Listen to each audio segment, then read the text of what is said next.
Good morning friends, তোমরা সবাই কেমন আছো? আশা করি ভালো আছো আর সুস্থ আছো। আমিও ভালো আছি। আজকে আবারও একটি নতুন ব্লগে তোমাদের সবাইকে স্বাগত জানাচ্ছি। আই হোপ ব্লগটি ভালো লাগবে। তো সকালবেলায় ঘুম থেকে উঠে বিছানাটা একটু ঝেড়ে নেবো।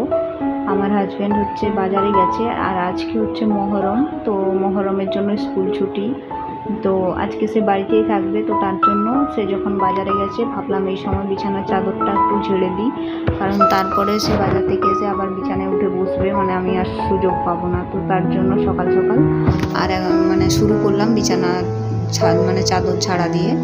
তো আর এখন ঘড়ির কাঁটাই বাজে ওই সকাল 7টা মতো। মাঝখানে আমরা একটু বসেছিলাম, ফ্রেশ হয়ে নিয়ে তারপরে চা করে নিয়েছিলাম, লিকার চা, আর তার সাথে বিস্কিট খেয়ে নিলাম। আর সে বাজারে গেল। আর উঠেছি কিন্তু আজকে ঘুম থেকে 6:30। আজকে একটু দেরি করে উঠেছি, যেহেতু আজকে খুব একটা তাড়া নেই, কিন্তু তাও মনে হচ্ছে তাড়াতাড়ি করে কাজটা করতে পারলেই ভালো।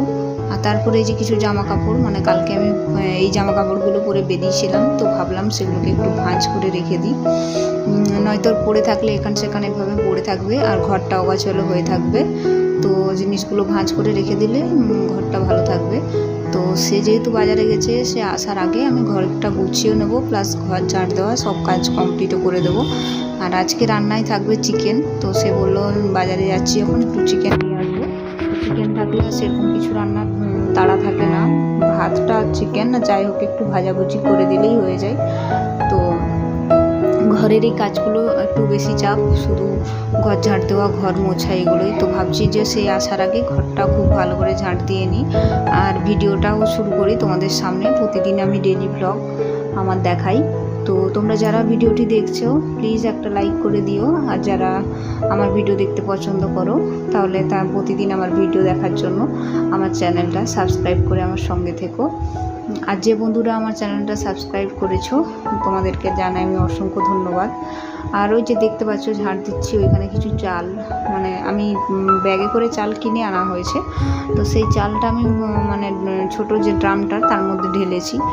ব্যাগে কয়েকটা ছিল, বুঝতে পারিনি। তো সেই ব্যাগটা যখন বাজারে যাব বলে বের করছি, সে ব্যাগ থেকে পড়েছে। তো চারিদিকে ঘরে ছড়িয়ে ছিটিয়ে ছিল, সেটা ঝাড় দিয়ে রেখেছিলাম।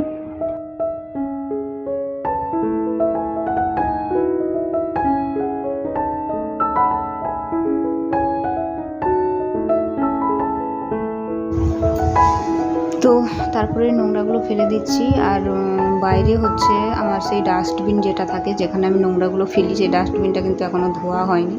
সেটা পুকুরের ঘাটে রাখা আছে। তো ভাবলাম যে কি করা যায়, এই বেলচার মধ্যেই নোংরাগুলো রেখে দিয়েছি। ওটা যখন আনা হবে তখন ওর মধ্যে নোংরাগুলো ফেলে দেওয়া। তারপরে এই যে বারান্দাটাও একটু ঝাড় দিয়ে নিচ্ছি, কারণ এখানে আমি রান্নাবান্না করব।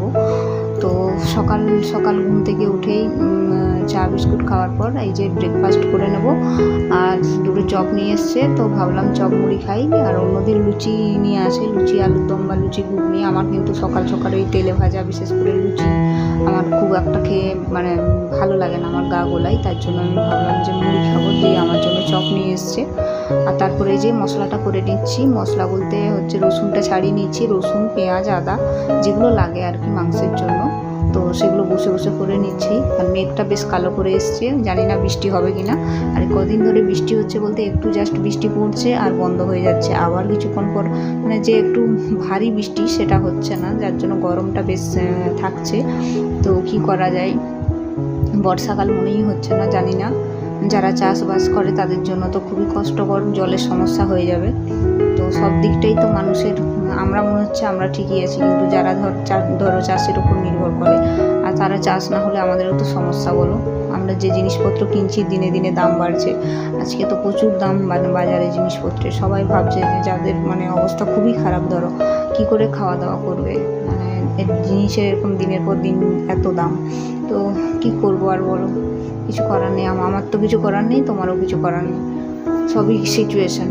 তারপরে এই যে কাঁচা লঙ্কা দিয়ে আজকে যেহেতু করবো রান্নাটা, তো অনেকগুলো কাঁচা লঙ্কা বের করেছি, প্রায় 10-12টা মতো। তো ভাবলাম, আর কাঁচা লঙ্কাগুলো খুব একটা ঝাল নয়, যার জন্য বেশি করে দিচ্ছি। তারপরে এই যে তেল দিয়ে দিলাম, আর পেঁয়াজ আর টমেটোটা খুব সুন্দর করে ভাজবো। আর পাশে কিন্তু ভাত হচ্ছে, ভাতটা এখনও হয়নি, চালটা অনেকটা শক্ত, অনেকটা টাইম লাগায়। তারপরে এই যে একটু হলুদ দিলাম যাতে পেঁয়াজটা দেওয়ার সঙ্গে সঙ্গে না ছিটকে আসে। টমেটোতে জল আছে, দেখবে তেলের মধ্যে যদি তুমি কোনো ধোয়া জিনিস, ধরো পেঁয়াজ লঙ্কা বা যাই ধুয়ে রাখো না কেন, একটু হালকা যদি গায়ে জল থাকে, সেটা যদি গরম তেলে ছেড়ে দাও প্রচুর পরিমাণে তো তেলটা ছিটকাবে, সেটা গায়ে মানে হাতে এসে ছিটকে লাগবে। তো তার জন্য হচ্ছে একটু হালকা হলুদ দিয়ে দেবে, দেখবে ছিটকাবে না। তারপরে যে আদা রসুন বাটাটা দিয়ে দিলাম, মিক্সিতে করে বেটে নিয়েছিলাম। আর খুব সুন্দর করে মশলাটা কষিয়ে নেব। মশলা থেকে তেল যখনই ছেড়ে যাবে তখন হচ্ছে যে মাংসটা দিয়ে দেবো। আর তারপরে যে একটু কাশ্মীরি লঙ্কা গুঁড়ো কালারের জন্য আর একটু জিরে গুঁড়ো দিয়ে দিলাম।